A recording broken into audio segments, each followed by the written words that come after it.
The Man from Earth es una película del 2007 que solo trata de una conversación entre sus personajes.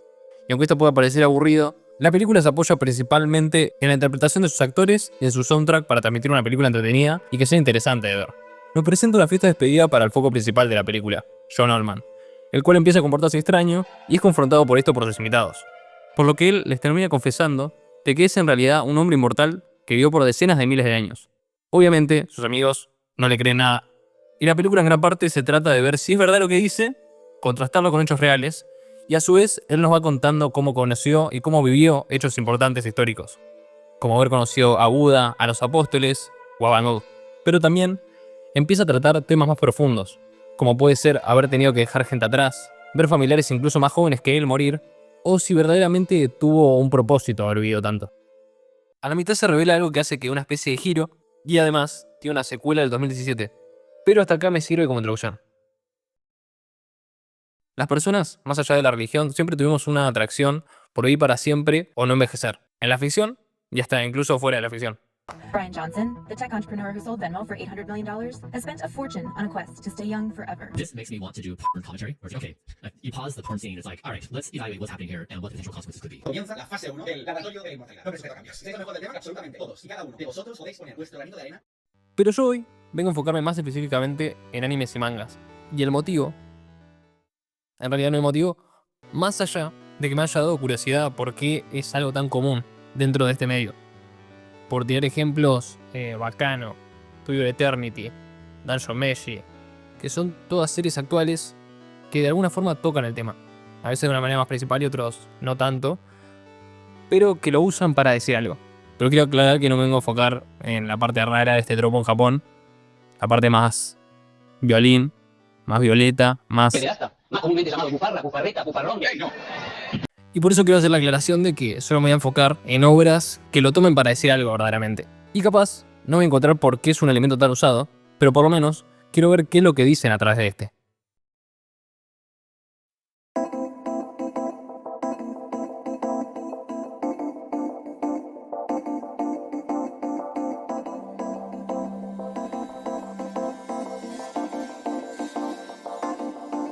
Aunque probablemente ya lo conozcan, la serie nos traslada a un mundo medieval y nos presenta un grupo de aventureros y cómo terminaron salvando el mundo. Pero a diferencia de otras historias, no se va a enfocar en esta gran aventura, sino justamente en lo que viene después de esta. Y más específicamente, se va a enfocar en el personaje de Frieren, que es una elfa que por características de su raza, vive decenas de veces más que los humanos. A lo largo de la serie vamos a seguir principalmente lo que es la relación entre Frieren y Fern, una humana que por distintas circunstancias termina viajando con ella. A través de las interacciones con esta y con otros humanos, vamos viendo cómo Frieren, que a pesar de no ser inmortal y no haber vivido tanto como John Oldman, vemos cómo hasta no vivir en primera mano lo que es la corta existencia humana, no comienza a comprender la urgencia con la que vivimos en comparación a su raza. Por ejemplo, esto lo vemos en su incapacidad de comprender cómo envejecieron sus antiguos amigos, también cuando comienza el viaje con Fern, y es un montón de tiempo en objetivos que no parecen tener sentido, básicamente como vino haciendo toda su vida, pero caben que ahora, al estar viajando con una humana, no puede seguir con ese ritmo. Y de la misma manera lo podemos observar en su propósito o hobby, el cual es recolectar nuevos y únicos hechizos, los cuales en primer momento parecen poco útiles o no tienen una función clara. La serie, aunque luego se iba manteniendo esta característica de Frieren como algo principal, ya desde los primeros capítulos comienza a enfocarse en otros aspectos. Obviamente, esto no es malo, porque justamente la serie tiene un tono más positivo, aunque bueno, no leí el manga, así que puede ser que se haya vuelto la historia más oscura, pero la verdad que desconozco. Pero hay otras series que van un poco más a fondo con este tema. Por ejemplo, una serie creada por una mujer sobre gemas que pelean contra aliens y que además toca temas profundos y existenciales.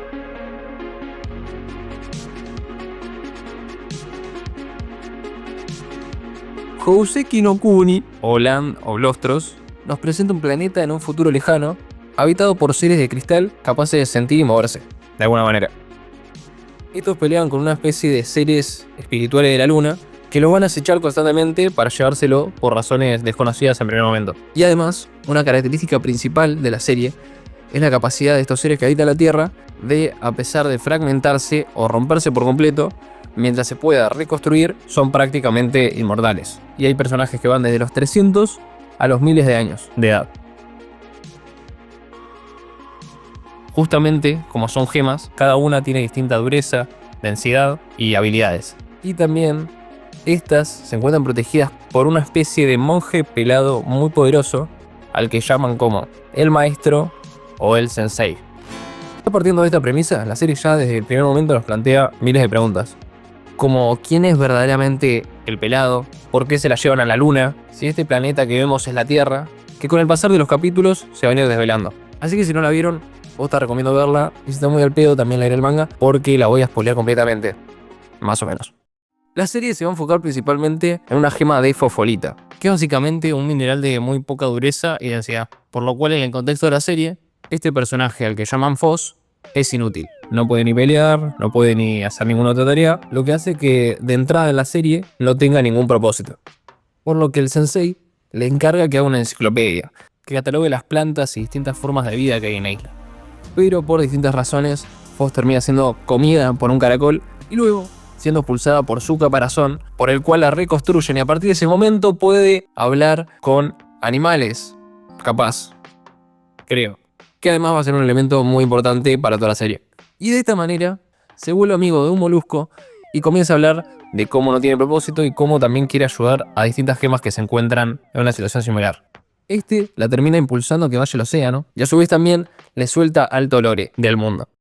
Primero que nada le explica qué es la muerte porque claramente como las gemas no mueren, ella no estaba ni consciente de la existencia de este concepto. Y además le explica, y esto luego de convertirse en una especie de forma humana, una leyenda acerca de cómo los humanos que habitaban este planeta, luego de repetidas caídas de meteorito, se terminaron dividiendo en las partes que los constituían, siendo estas el espíritu, convirtiéndose en la gente de la luna, el hueso, convirtiéndose en las gemas, y la carne, convirtiéndose en los seres que viven en el océano, siendo estos los únicos que mueren y se reproducen. También, dato curioso, los moluscos, por lo que tengo entendido, no tienen huesos, así que tiene mucho sentido lo que están diciendo. Pero, lamentablemente, fue traicionada por la gente del océano, los cuales estaban trabajando con la gente de la luna, aunque, por un poco de lástima, la terminan ayudando, pero Foz pierde sus piernas. Y la gente del océano le da unos pedazos de ágata para que las reemplace. Y de esta manera se nos presenta uno de los elementos principales de la serie, el cual es el intercambio de las partes que constituyen a Foz, que a lo largo de la serie no solo va a ir cambiando las cosas que puede hacer, sino que también va a ir cambiando quién o qué es. Es como si tuvieras un trasplante de algún órgano, pero la conciencia de la persona que lleva este órgano se transfiere a vos.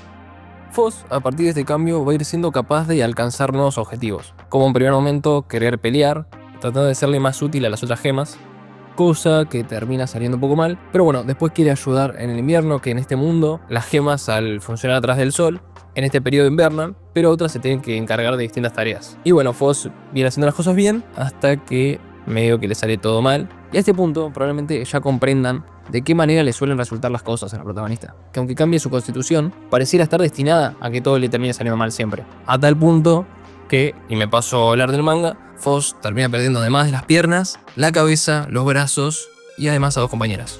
Y ya como último objetivo en su tiempo estando en la isla, busca saber más sobre la gente de la luna y el sensei, cosa que la termina enemistando con todas las otras.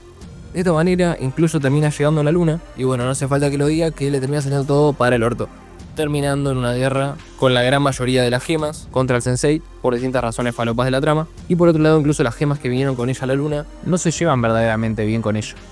Y luego de idas y vueltas con saltos temporales de cientos de años, todo culmina en una batalla corte Avengers entre la gente de la luna y las gemas aliadas de Foz, ya en este estado, y las gemas que protegen al sensei. Foz, luego de vencer, va a buscar a las otras gemas, pero ya no hay nadie. Todo está vacío. Parece ser que todo lo ocurrido en realidad fue un plan de la gente de la luna para aislarla por decenas de miles de años, con el fin de que luego de todo este tiempo y de la gran cantidad de transformaciones y cambios que sufrió, sea capaz de una vez por todas otorgarle no solo a la gente de la luna, sino a todas las formas derivadas de los humanos, excepto ella, la tan ansiada liberación de la eterna existencia.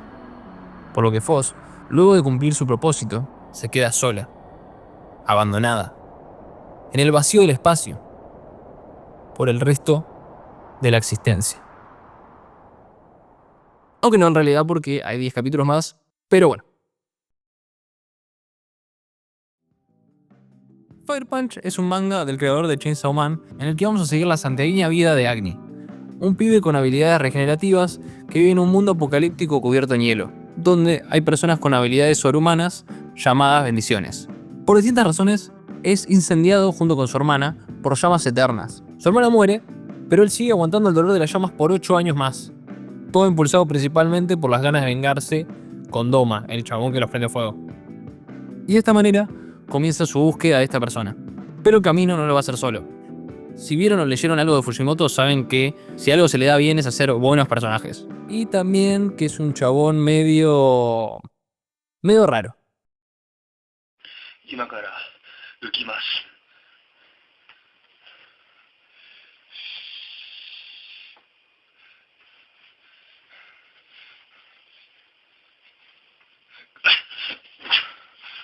Agni va a ir encontrándose personajes como San, un nene bastante boludo, que va a ser salvado por Agni muchas veces. Neneto, que es una chica normal, que no termina haciendo nada muy importante. Juda, que es una chica que se ve igual a su hermana muerta. Y Togata, otra persona con capacidad de regeneración, que además está obsesionada con películas. Y su objetivo, que va a ser el foco principal del manga, en un principio, es filmar una última gran película, ya que en el mundo que habitan fueron destruidas. Por esta razón, va a manipular a todos, incluso a Agni, para que todo lo que ocurra se desarrolle de una manera interesante para su film.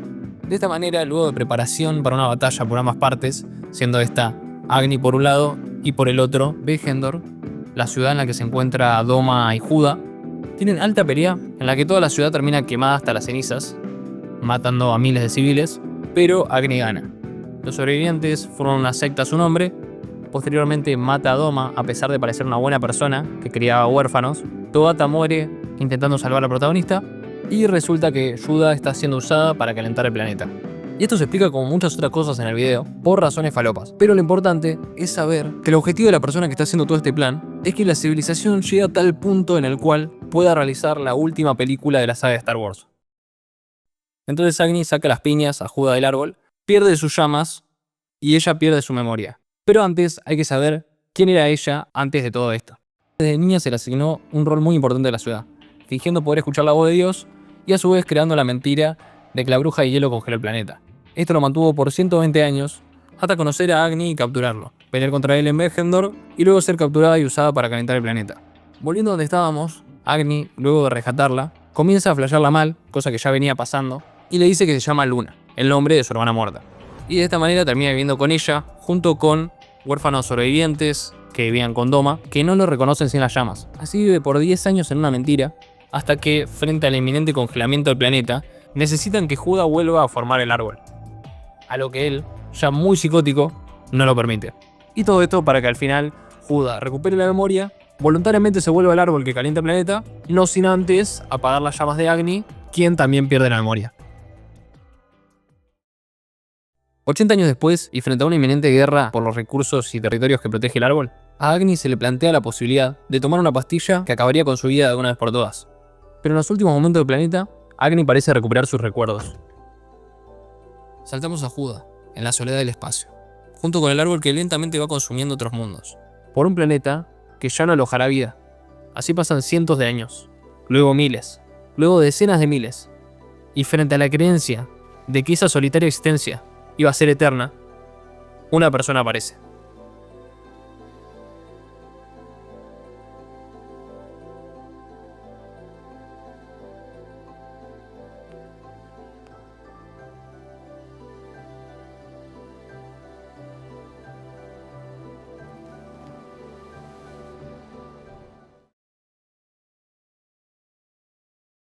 Sonny Boy es una serie escrita y dirigida por Shinzo Natsume, que capaz que lo ubican por ser el creador y director de Space Dandy. La serie va a tratar de un grupo de estudiantes que es transportado a otra dimensión, en donde comienzan a desarrollar nuevos poderes y todo parece mantenerse en el mismo estado en el cual llegaron. En primer momento el objetivo de los personajes es volver a su realidad, lentamente comprendiendo los nuevos mundos que habitan y las nuevas habilidades que tienen. De esta manera terminan pudiendo volver, pero no de la manera en la que ellos querían. Descubren que ellos solo eran copias de sus versiones reales, que su director era Dios y que todo lo ocurrido pasó por una simple coincidencia al azar. Todo muy japonés.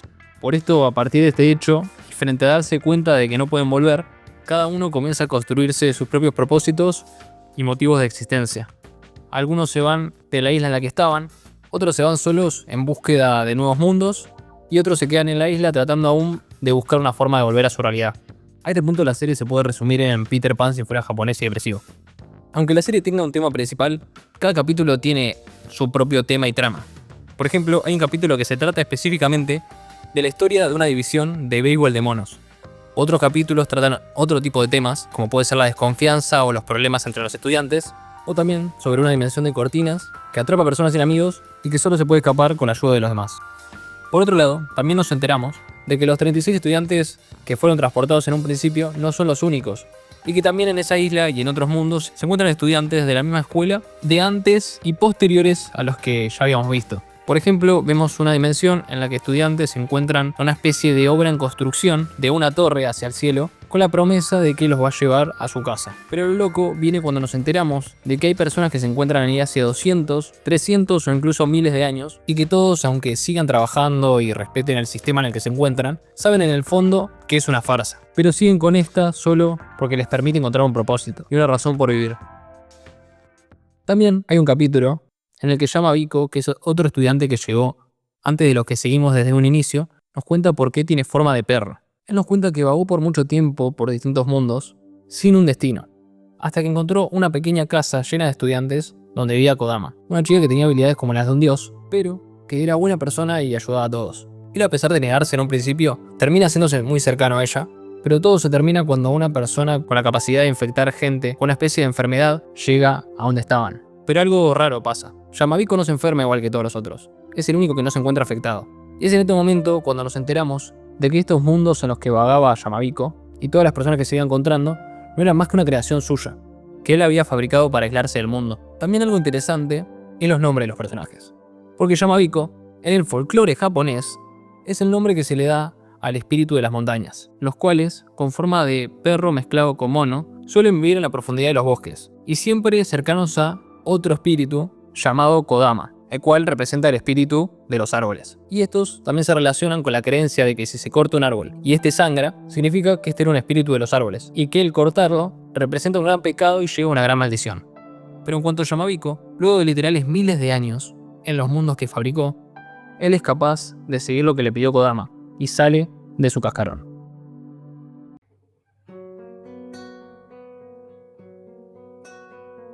No voy a hablar del final de Sonic Boy porque siento que no es necesario, pero quiero hablar de por qué nos atrae estas series. Más allá de la fantasía de vivir eternamente, las historias de las que hablé usan la inmortalidad como medio para explorar la experiencia humana. A través de este concepto son capaces de explorar cómo sin un límite de tiempo nos perderíamos en tareas y cosas sin sentido. O también viéndolo de otra manera, teniendo una cantidad de tiempo ilimitado, seríamos capaces de apreciar las pequeñas cosas que nos rodean todo el tiempo, que con el ritmo que llevamos muchas veces no somos capaces ni de ver. También nos muestran cómo la muerte le da sentido a nuestra existencia, forzándonos a afrontar que solo transitamos una vez este mundo, y por un tiempo limitado. También nos hace valorar la vida, no solo humana, sino en todas sus formas, y nos hace pensar que frente a una incierta trascendencia, lo único que podemos valorar y estar seguros es la limitada experiencia que cada uno vive. Pero también, por otro lado, estas obras nos hablan de la insignificancia de la humanidad, de lo corta de nuestra existencia y de lo poco que importamos frente a la inmensidad del cosmos. Pero que esto puede ser algo positivo, que podemos tomar para afrontar cada día y vivir la vida que verdaderamente queremos vivir, sin preocuparnos del qué dirán, con las personas que verdaderamente queremos y viviendo de una manera que nos llene profundamente.